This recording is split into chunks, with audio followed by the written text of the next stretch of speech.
Hello, hi Tony. Hi, Afton. How are you today? Doing good. Good. Loved 20 something. I found it highly relatable, especially in my current role where I get to talk to fine folks like yourself.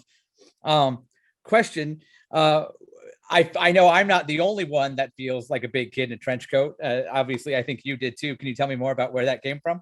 Yeah, this idea came from my, insecurities around being 20 and young and all of those things, as well as being a first-time director. And I just remember when they uh, offered the position to me, my initial thought was just like, they picked the wrong person. I'm too young for the job, or I don't know what I'm doing. And so as I dealt with that imposter syndrome, I went back and dived back into that comic that I had done and felt like those two felt like really great things to dig into, that insecurity and dealing with how you process that in a comedy sketch. Yes. And then we landed on the idea of it being set in a nightclub. Yeah. Were there any like alternatives or anything like that?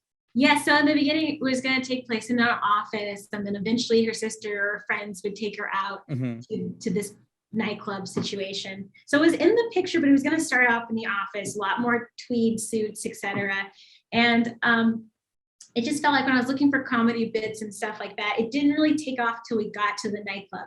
I had seen a bunch of office stuff before, a lot of really great things taking place in the office, Pearl, for example. And I just felt like I wanted some way to portray adult that didn't necessarily say office, because it just felt so like, I don't know, you've seen it. And so yeah, exactly. When I thought of club, it made me laugh. And I immediately wanted to see this kid trying to get through the awkwardness of a club.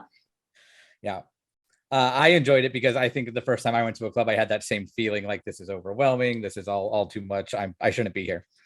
But I'm 37 and I still feel like a couple of different stacked kids in a trench coat. How did you decide on the ages of the kids in the trench coat?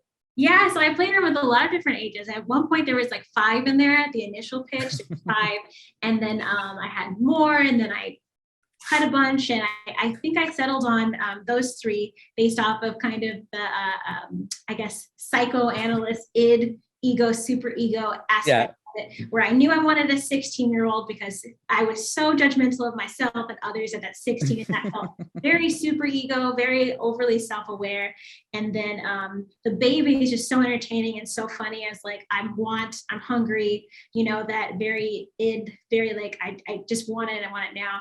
And then for ego, the 10-year-old, I had to try to figure out, I vacillated between 6, 7 in those ages, but 10, I remember being an age where I felt like I had life figured out. I was very confident at that age and very like bossy, and I don't need anything else. I've got a grasp on this whole life thing. So I thought those 3 would be really fun in there together as a clean, I don't know, 3 number of living in the trench coat. Nice. Well, thank you so much for joining us today, Afton. I appreciate it.